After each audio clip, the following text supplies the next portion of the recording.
Vamos entonces a Juan capítulo 5 versos 1 hasta el 9. Yo leeré entonces este pasaje y ustedes me siguen allí en sus Biblias en silencio. Leo en la Nueva Biblia de las Américas. Después de esto se celebraba una fiesta de los judíos y Jesús subió a Jerusalén. Hay en Jerusalén, junto a la puerta de las ovejas, un estanque que en hebreo se llama Betesda, que tiene 5 pórticos. En estos estaban en el suelo una multitud de enfermos, ciegos, cojos y paralíticos que esperaban el movimiento del agua, porque un ángel del Señor descendía de vez en cuando al estanque y agitaba el agua, y el primero que descendía del estanque, después del movimiento del agua, quedaba curado de cualquier enfermedad que tuviera. Estaba allí un hombre que hacía 38 años que estaba enfermo. Cuando Jesús lo vio acostado allí y supo que ya llevaba mucho tiempo en aquella condición, le dijo: ¿quieres ser sano? El enfermo le respondió: Señor, no tengo a nadie que me meta en el estanque cuando el agua es agitada, y mientras yo llego otro baja antes que yo. Jesús le dijo: levántate, toma tu camilla y anda. Al instante el hombre quedó sano y tomó su camilla y comenzó a andar.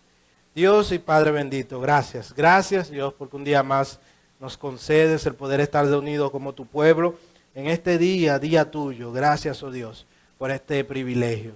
Ayúdanos siempre a valorarlo, a darle, oh Dios, la importancia de vida, prestando pues en todos nuestros sentidos a estar inmersos en todo el culto, cantando, saludando a los hermanos, ofrendando, y ahora, oh Dios, escuchando tu palabra.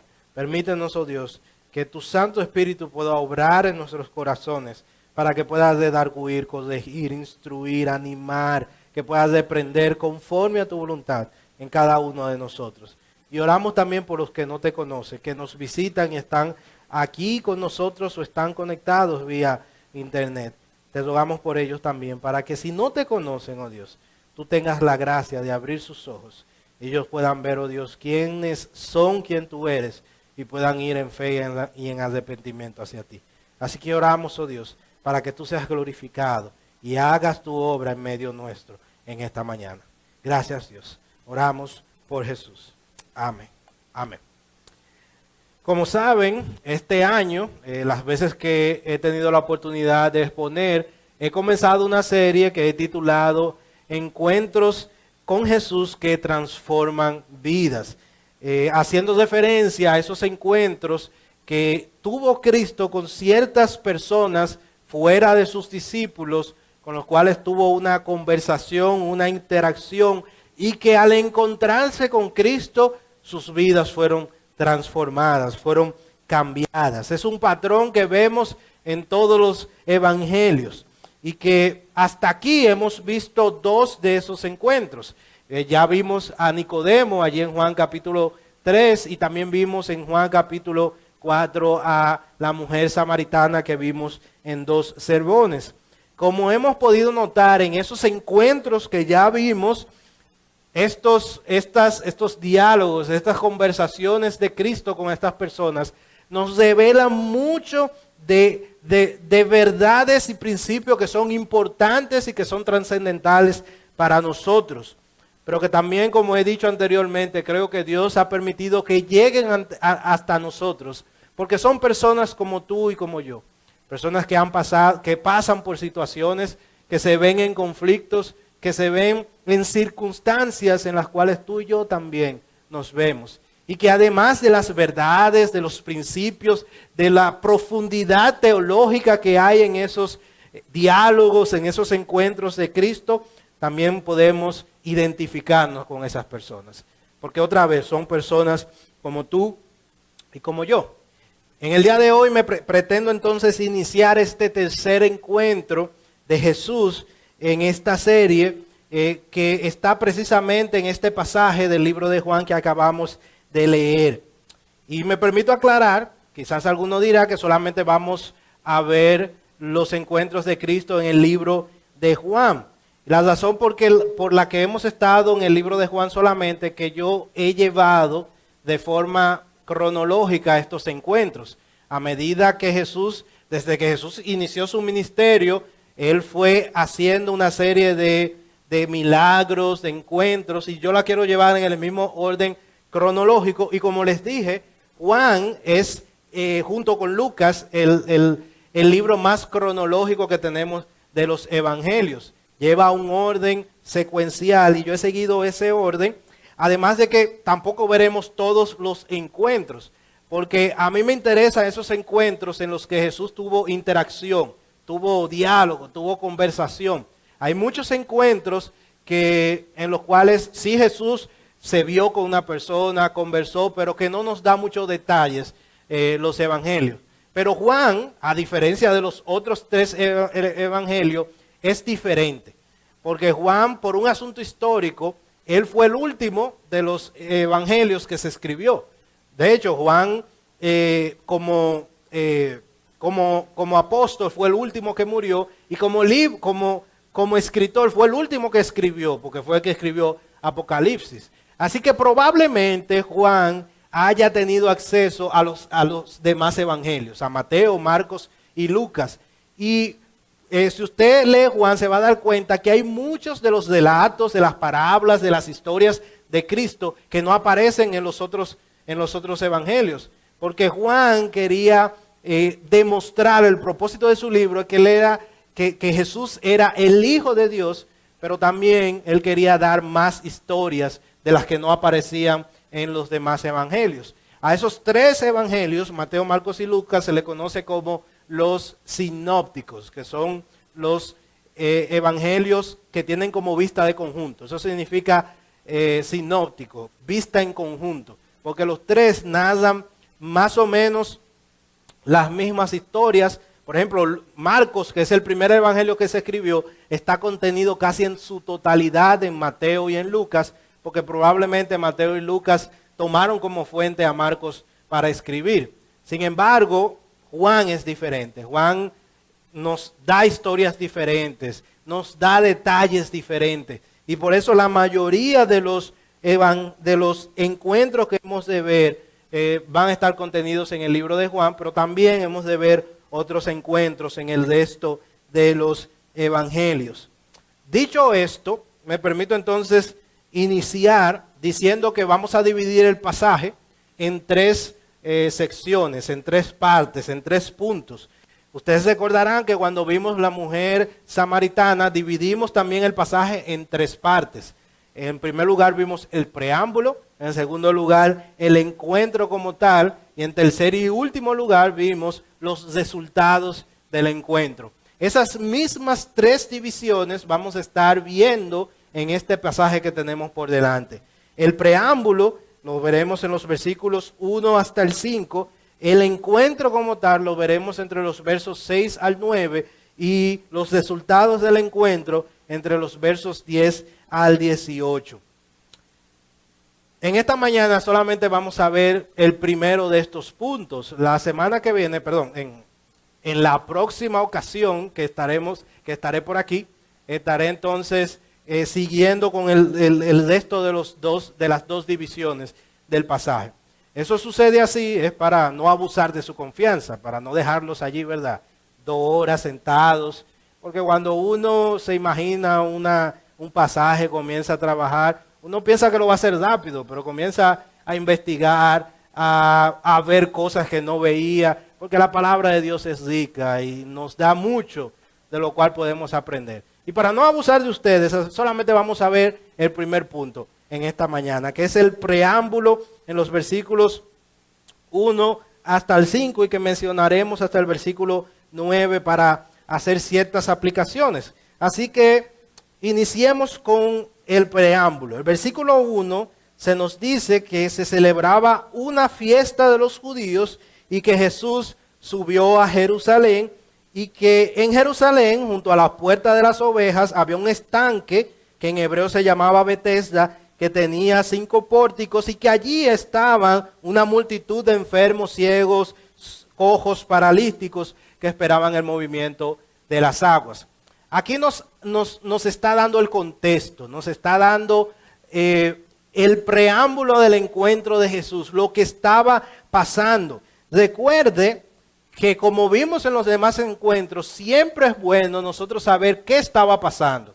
Siempre es bueno conocer el contexto inmediato del pasaje, pero también conocer el contexto histórico, conocer los lugares, el tiempo, el dónde, el cómo, el cuándo, porque eso nos ayuda a interpretar de forma correcta las Escrituras. Porque al final no queremos, Dios nos libre a los pastores de esta iglesia y a todo el que use de este púlpito, de decir lo que yo creo del pasaje.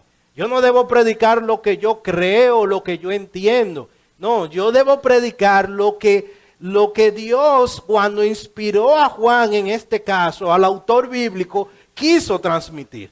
Yo debo predicar de eso y en base a esa enseñanza, entonces, hacer las aplicaciones. Pero debemos tener cuidado con decir que el pasaje enseña una cosa que no enseña. Y para poder hacer eso necesitamos conocer el contexto. Así que veremos en este contexto, vamos a ver el tiempo de este encuentro, vamos a ver, es decir, qué estaba pasando, vamos a ver cuándo pasó, mejor dicho, también vamos a ver el lugar del encuentro, es decir, dónde pasó, y vamos a ver también quiénes estaban allí en dicho encuentro. Y después entonces haremos unas aplicaciones y eso es lo que estaremos viendo en esta mañana. En cuanto al tiempo del encuentro, se nos da una referencia en este pasaje. En el versículo 1 se nos dice que se celebraba una fiesta de los judíos y que Jesús subió a Jerusalén. La pregunta que surge es, ¿cuál es esta fiesta? ¿Cuál es esta fiesta? Antes de esto, es bueno saber qué estaba pasando, de dónde Jesús venía. Ustedes recordarán que cuando hablamos de Nicodemo, decíamos que Jesús recién estaba iniciando su ministerio allí. Si usted va a Juan capítulo 2, se estaba celebrando la Pascua en Jerusalén y Jesús, que estaba en Galilea, recordarán, ¿verdad? La última vez que estuvimos aquí, como explicamos, que Israel estaba dividido en diferentes áreas, en dos áreas principales o dos regiones principales. Galilea, que estaba al norte, hacia arriba, si usted ve un mapa, hacia el norte, y Judea, que estaba hacia abajo, hacia el sur. Y había una región en el medio que dividía estas dos regiones, que se llamaba Samaria, y era precisamente donde Jesús se encontró con esta mujer. Jesús, quien nació en Judea, en Belén de Judea, pero que se crió en Galilea por causa de la matanza que Herodes hizo, después que crece, como todo buen judío, va a Jerusalén a celebrar la Pascua, que es esa fiesta celebrando esa liberación que Dios hizo allí del pueblo egipcio.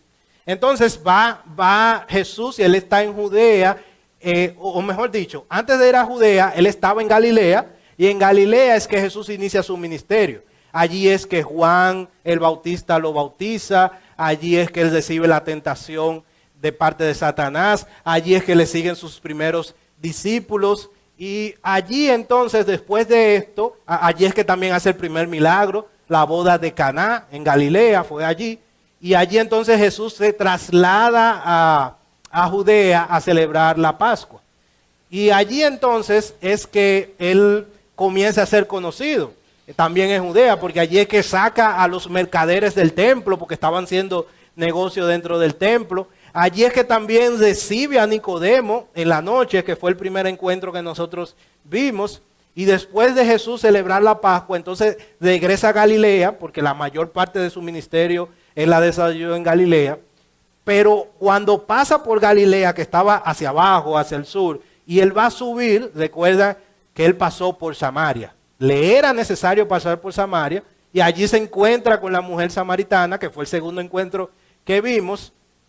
Y entonces Jesús, después que sale de Samaria, vuelve a Galilea y sigue desarrollando su ministerio, que aquí en Juan no nos da muchos detalles de ese primer año del ministerio, sino que lo vemos en los demás evangelios. Allí es que Jesús, por ejemplo, sana al hijo de un hombre, de un hombre del gobierno. allí es que Jesús sana a la suegra de Pedro, allí es que Jesús sana a un paralítico que los amigos lo suben al techo de la casa y lo bajan para que Jesús lo sanara.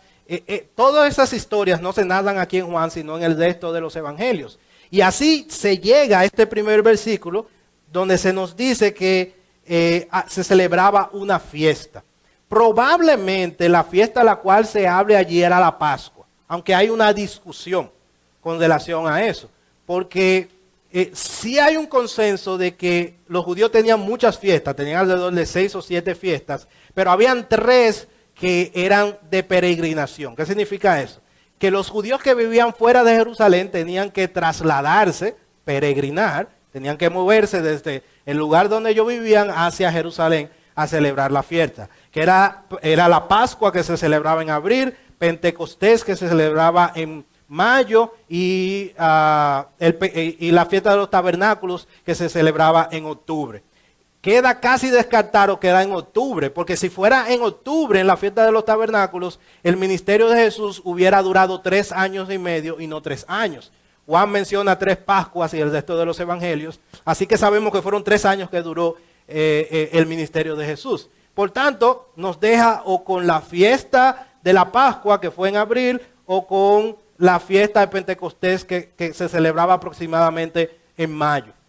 Ahora, esto no importa mucho realmente para los fines del pasaje cuál era.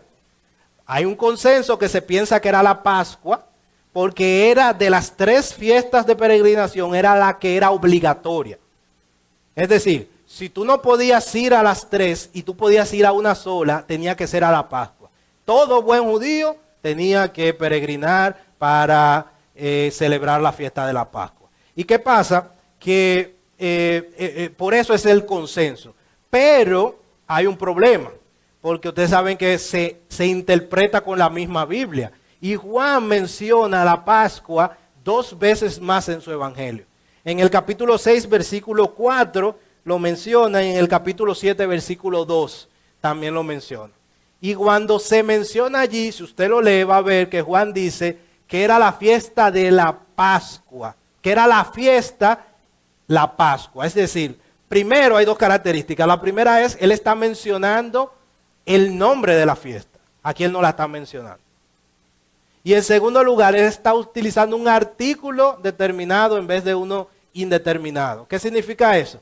Que en los otros pasajes él está utilizando la fiesta y aquí él está utilizando una fiesta. Es decir, el artículo aquí él usa una y en los demás pasajes él utiliza la. Eso es importante porque un artículo determinado nos habla de exclusividad, de importancia.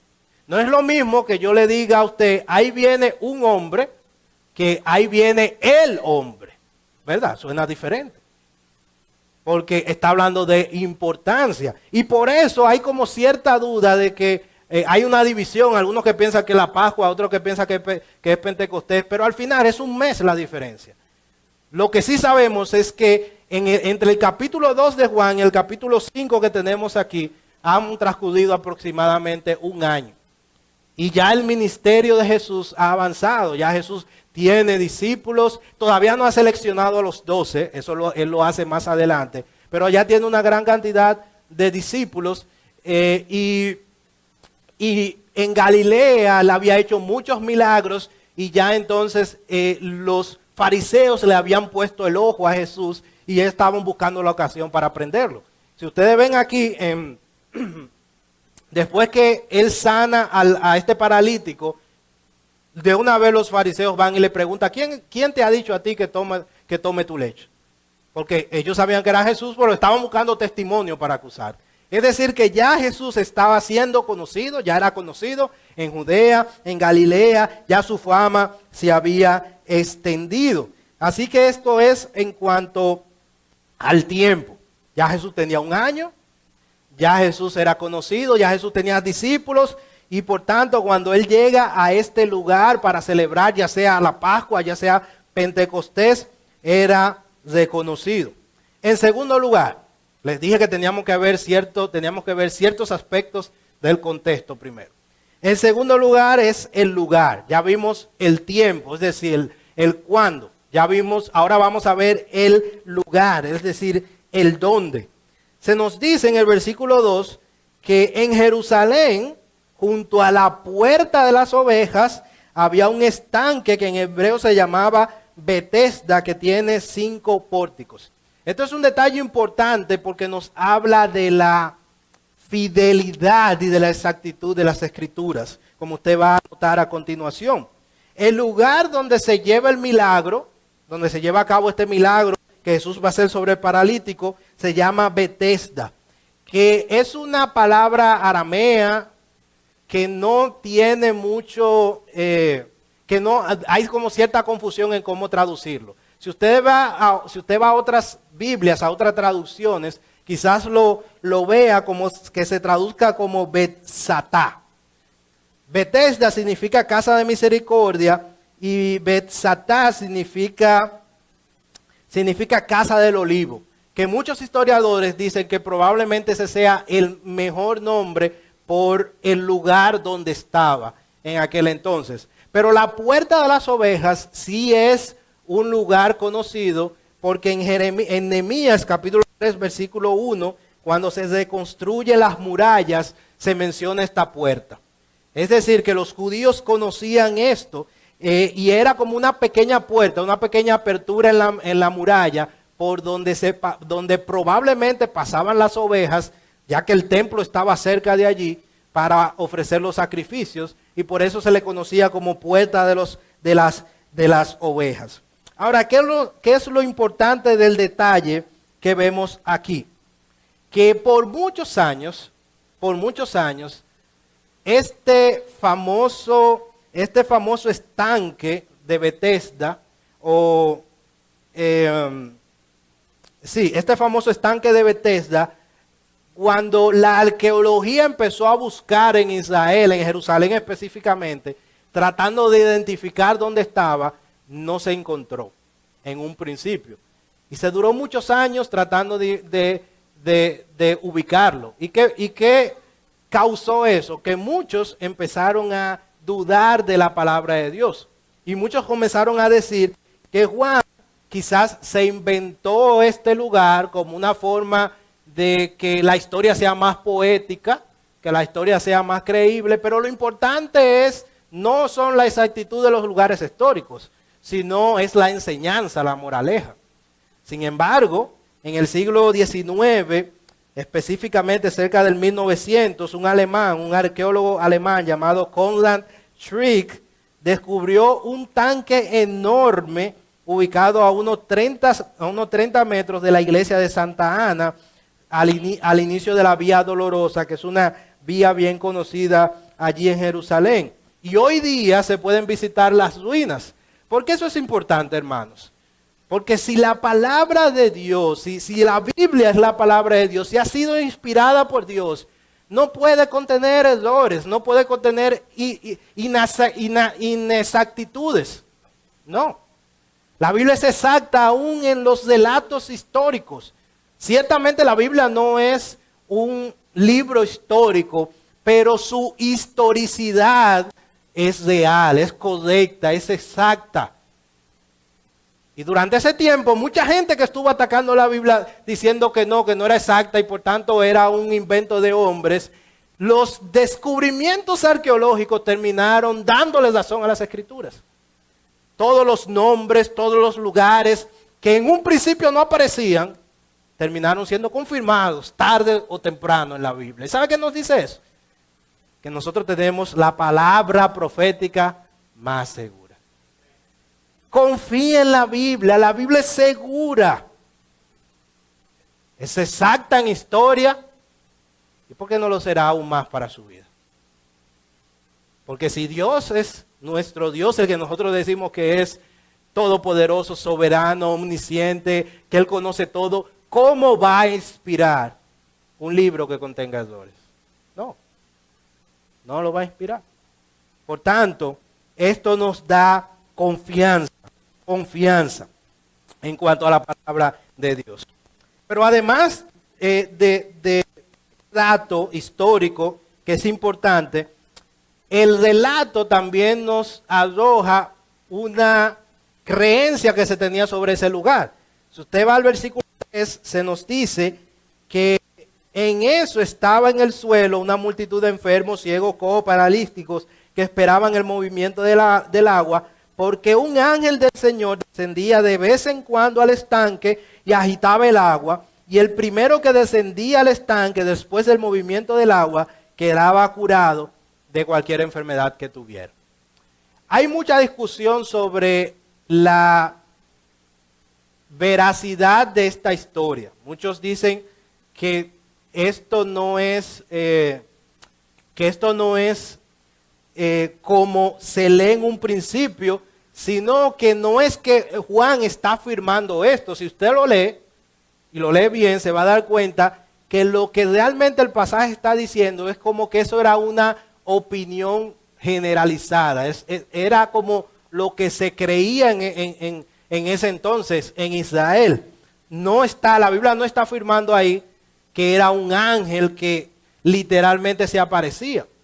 Y esto es importante porque en el original, ustedes saben, los hermanos saben, que la Biblia no fue escrita en español. Fue escrita en otros idiomas, en hebreo, el Antiguo Testamento en hebreo, en arameo, el Nuevo Testamento en griego.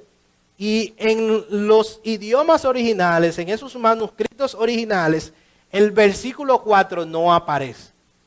Y el versículo 3,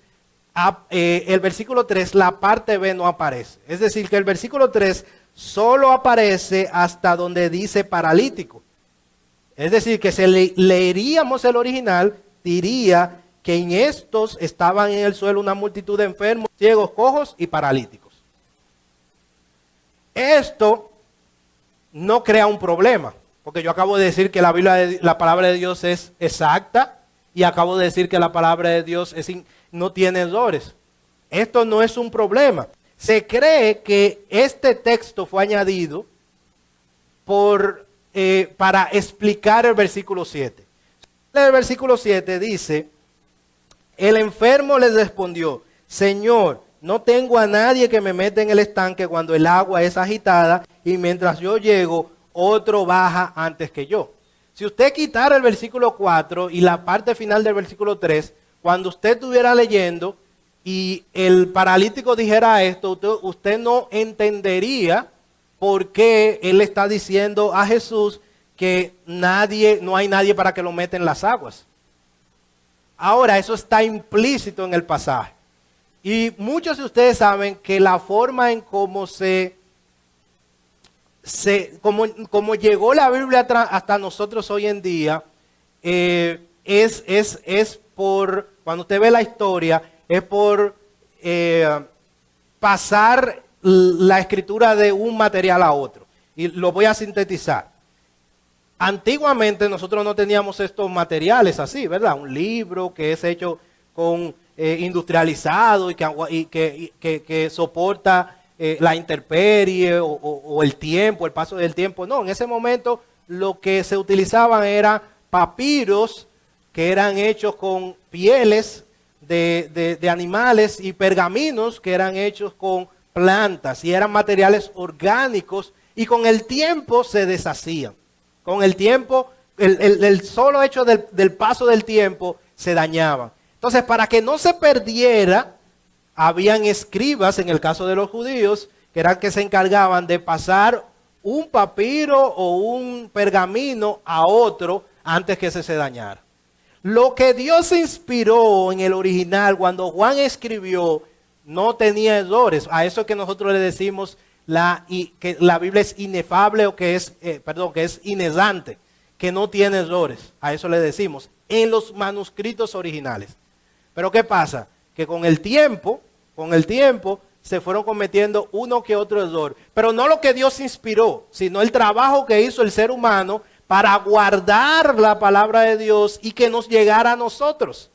Ahora, lo importante de eso es que eso no le quita seguridad a la palabra de Dios. Porque los errores que podemos ver, que al comparar los diferentes manuscritos que hay, que así se le llaman a esos pergaminos que están más cerca de los tiempos en los cuales se escribió, cuando nosotros comparamos eso, nos damos cuenta que los errores son minúsculos y que muchas veces son obvios y que no afectan el significado del pasaje. Como por ejemplo, este que tenemos por delante.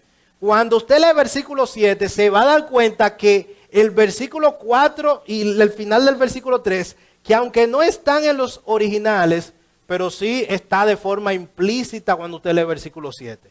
Es decir, que alguien que estuvo pasando un pergamino a otro, en algún momento quizás pensó que sería más claro, que sería mejor agregar eso para que quien leyera supiera eso. Porque los judíos sí sabían eso. Los judíos sabían que se pensaba que en ese estanque había un ángel. Esa era la creencia generalizada.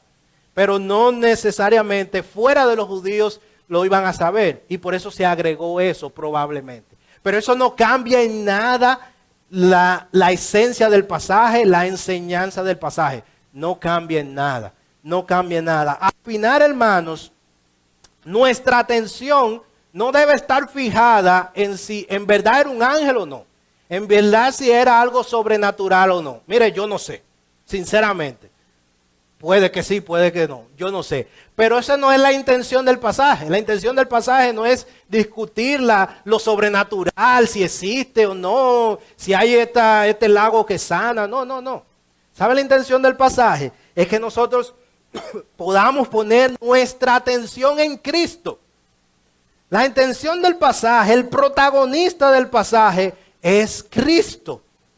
Él es el eje sobre el cual debe girar nuestra atención, porque es el eje sobre el cual gira la atención de este pasaje, de este capítulo, de todo el libro del Juan, de todo el Nuevo Testamento, de toda la Biblia.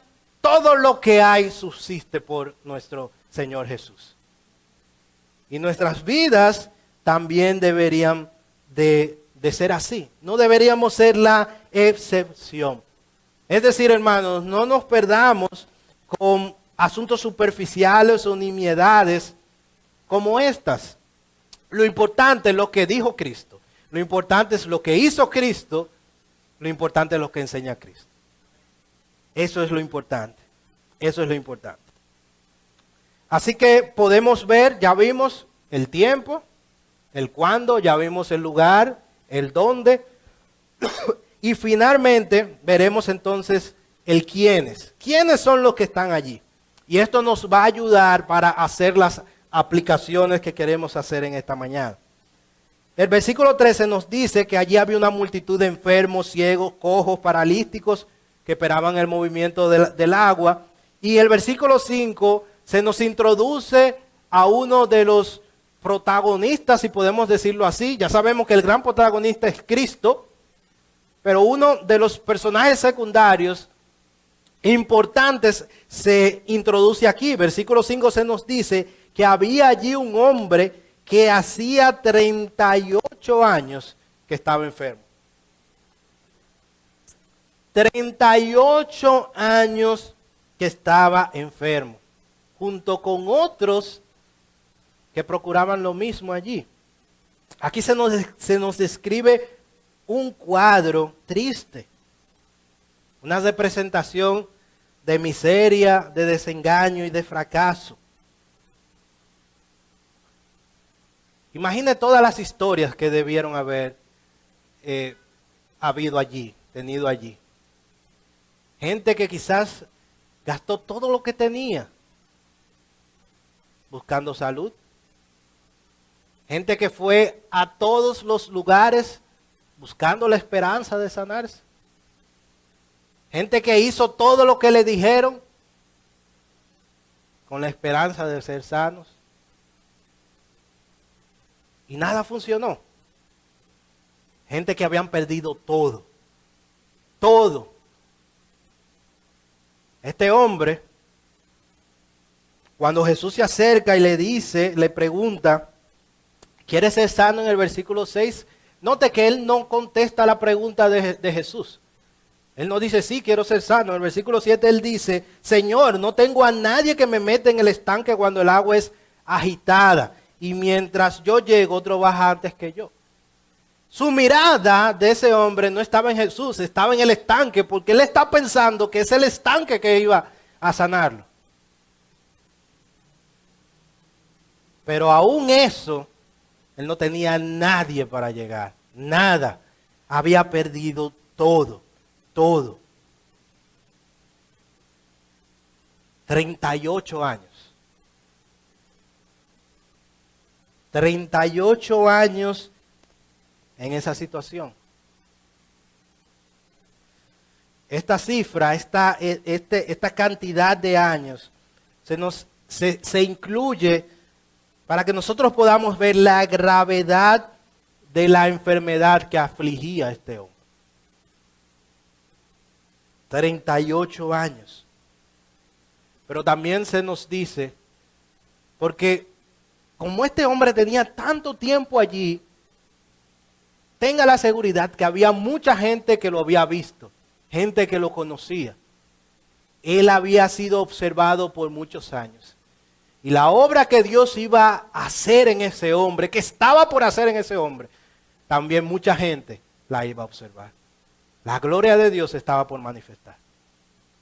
La gloria de Dios estaba por manifestar. Pero este escenario que es descrito aquí es triste. Y aunque el encuentro como tal y las aplicaciones y el resultado de este encuentro lo veremos en una próxima ocasión, al llegar hasta aquí a mí me gustaría hacer 3 reflexiones para terminar con esto. 3 reflexiones cuando entendemos lo que estaba pasando, cuando entendemos dónde estaban, cuando entendemos quiénes estaban allí y lo que estaba pasando. En primer lugar, yo pensaba y meditaba en que nosotros debemos ser agradecidos con Dios. Este hombre gastó todo lo que tenía, fue a todos los lugares y la única esperanza que tenía era una historia que le dijeron sobre algo que pasaba en cierto lugar y aún ahí no tenía nadie que le bajara. Y tú y yo, hermano, tenemos salud. Yo pensaba en eso. Trataba de ponerme en los zapatos de este hombre. Había perdido todo.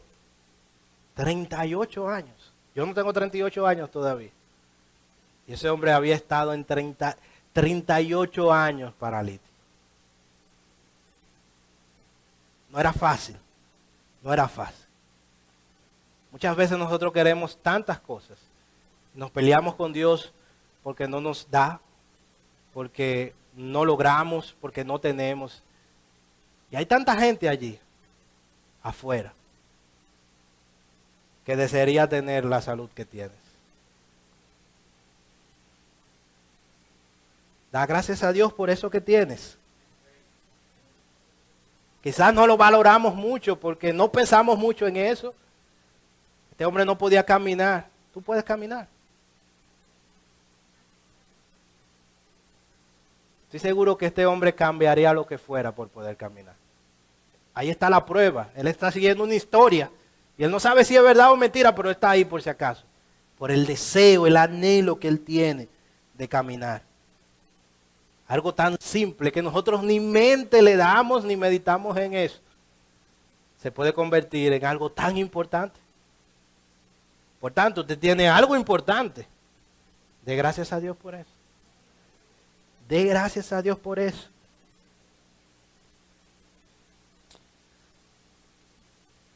Recuerdo un video que vi, y después que uno es padre, hay como ciertas cosas como que se abren, ciertas cuestiones sensibles.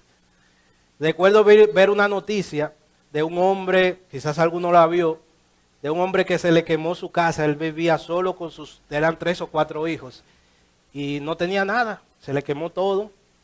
Hombre pobre, con un trabajo, creo que ni trabajo tenía en ese momento, y se fueron a resguardar en un caso abandonado que había allí. Cuando yo vi a ese hombre con esos 4 hijos, 2 de los cuales eran pequeños, a mí se me partió el corazón. Solamente pensé en mí y en mi hija, tenía una en ese momento. Y hasta los ojos se me aguaron. Oye, a mí yo nunca he llorado por una película. Pero esa noticia me partió el corazón porque me puse en sus zapatos.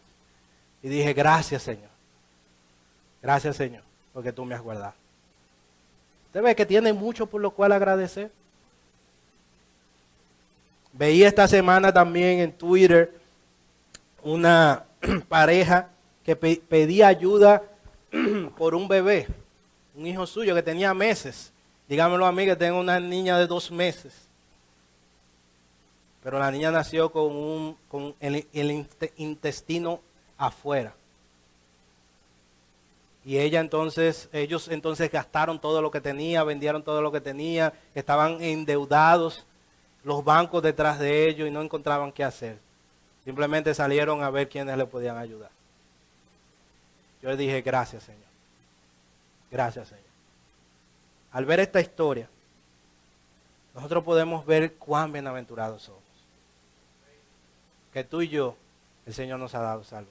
Quizás tú quieras dinero, quizás tú quieras acumular recursos materiales, y eso es bueno, y sí, hay que esforzarnos de forma honrada y debida para tenerlo, pero créeme que eso no es lo más importante. Eso no es lo más importante.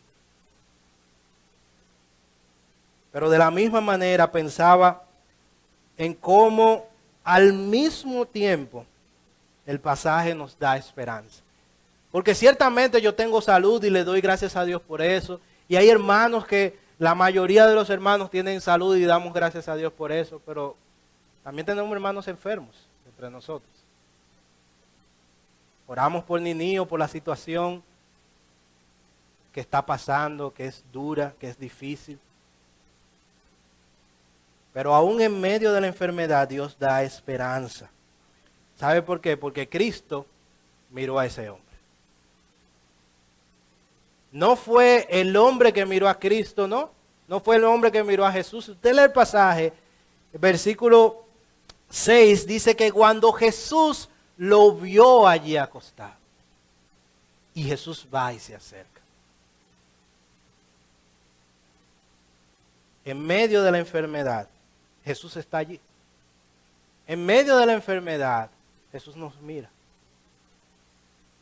En medio de la enfermedad, Jesús nos extiende la mano. Porque hay un propósito. Dios usa el mal para el bien. Y aunque cuando estamos pasando por la situación, ciertamente no es fácil escuchar cuestiones como esta. Pero es la verdad. Dios había orquestado todo. Este hombre perdió todo lo que tenía. Hizo todo lo que estaba en sus manos. Pero al final se vio en un estanque con la última esperanza. Pero Dios usó eso para encontrarse con Cristo. Si Dios usa la enfermedad, si Dios usa la situación difícil por la que estás atravesando para que mires a Él, eso es algo bueno, porque Dios usó ese mal para bien. Este hombre iba a ser cambiado para siempre, iba a tener un encuentro con Cristo, pero quizás si la enfermedad no lo hubiese tenido. Dios usó su enfermedad para bien. Hermano, Dios usará tu enfermedad para bien. Amigo, Dios usará tu enfermedad para llevarte a Él. Para que puedas abrir sus ojos a Él. Ese es el propósito.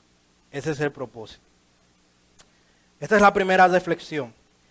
La segunda que vemos es que Jesús, y esto es para nosotros como iglesia, va al encuentro con las personas. Él está con las personas. Note cómo Jesús recibe a Nicodemo. Note cómo Jesús, recuerden, le era necesario pasar por Samaria. Él va a hablar con la mujer samaritana que ningún judío quería estar allí ni quería hablar. Pero Jesús no le importaba su reputación. Jesús tenía una misión. Nosotros tenemos una misión. Nosotros no podemos aislarnos en nuestras cuatro paredes, en nuestro círculo de creyentes y ya. No. Jesús, el Hijo de Dios, vino y Él fue a los pecadores. ¿Recuerda cómo le decían? Amigo de pecadores. Jesús no se aisló. ¿Qué pasa con nosotros? Nos hemos aislado, nos importa más nuestra reputación. Pensamos que somos mejores que otros, que no podemos relacionarnos, juntarnos con ellos. Hermanos, usted y yo no estamos llamados a vivir de esa manera.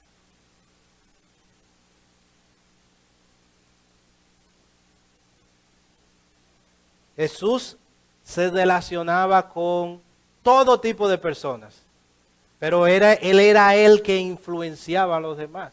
Jesús no se relacionaba para simplemente trabajar y ya. Jesús no se relacionaba simplemente para compartir y ya. Jesús no se relacionaba para hablar de deportes, para hablar de la película, de la farándula. No. Ciertamente podemos hacer todo eso, eso está bien. Pero mientras trabajamos, mientras hablamos, mientras nos relacionamos, debemos presentar a Cristo. No camuflajeemos supuestamente nuestro orgullo, nuestro egoísmo por testimonio. Testimonio y reputación son dos cosas diferentes. A veces no queremos juntarnos con cierto tipo de personas por cómo visten, por cómo se ven. Jesús no le importa nada de eso. Yo no le estoy diciendo que nosotros ahora debemos salir y hacernos, ¿verdad?, pana full de todo tipo de personas o gente que está en ciertas prácticas que son pecaminosas. No, yo lo que le estoy diciendo es que no le saquemos la vuelta, no le tengamos miedo, saludemos, abracemos, presentemos el amor de Cristo, relacionémonos para presentar a Cristo. ¿Qué estamos haciendo? ¿Qué estamos haciendo? Hermanos, yo muchas veces he caído en este error de discriminar a quienes se les puede predicar y quienes no. A veces decimos, no, mira, este es un buen muchacho, él es de buena familia. Sí, a él se le puede predicar porque él puede ser buen cristiano. ¿Y quién dijo que Jesús toma a alguien por lo bien que vive o por lo mal que vive? No. Todos somos pecadores, todos necesitan a Cristo. Todos. Tú y yo no podemos hacer acepción de personas.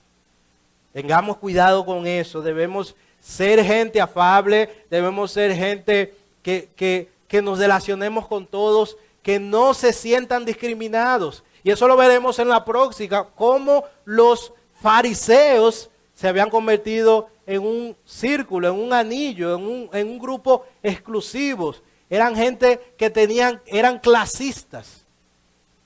Nosotros no podemos ser así. Debemos salir de estas cuatro paredes. Debemos presentar a Cristo. Debemos presentar a Cristo. Y en último lugar, la primera reflexión, dar gracias a Dios por lo que tenemos. Pero si nos ha tocado la enfermedad, saber que en Dios tenemos esperanza. En segundo lugar, debemos estar con la gente. No debemos aislarnos. Cristo nos aisló. No debemos nosotros tampoco aislarnos. Y en tercer y en último lugar, debemos saber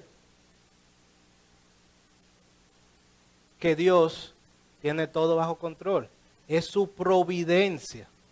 Este hombre no llegó allí por casualidad. Y Dios, Jesús, no se encontró con este hombre por casualidad. No fue que Jesús iba hacia el templo un día y dijo, ¿y qué es ese estanque? Déjame ver. Y fue a ver qué había en el estanque. No, No, no, no, no. Jesús estaba en el momento exacto porque quería encontrarse con este hombre. Así, amigo, tú que nos visitas, no estás aquí por casualidad. Tal y como ese hombre estaba allí cuando Jesús estaba allí, ese era el plan de Dios. El plan de Dios es que tú puedas escuchar su palabra en esta mañana.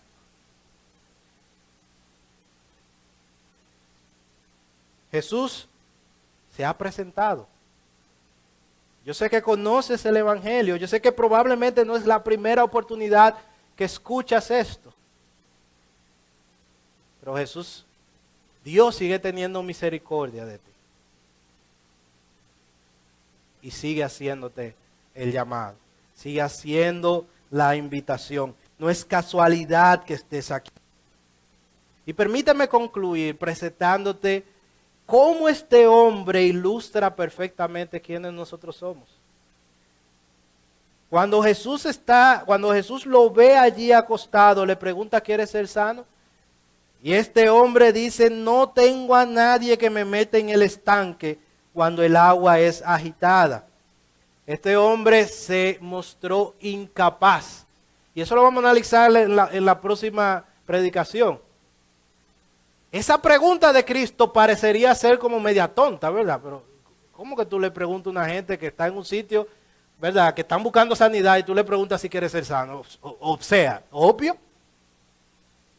Pero Jesús quería que él viera su incapacidad. Él no podía. Por él mismo, él no podía.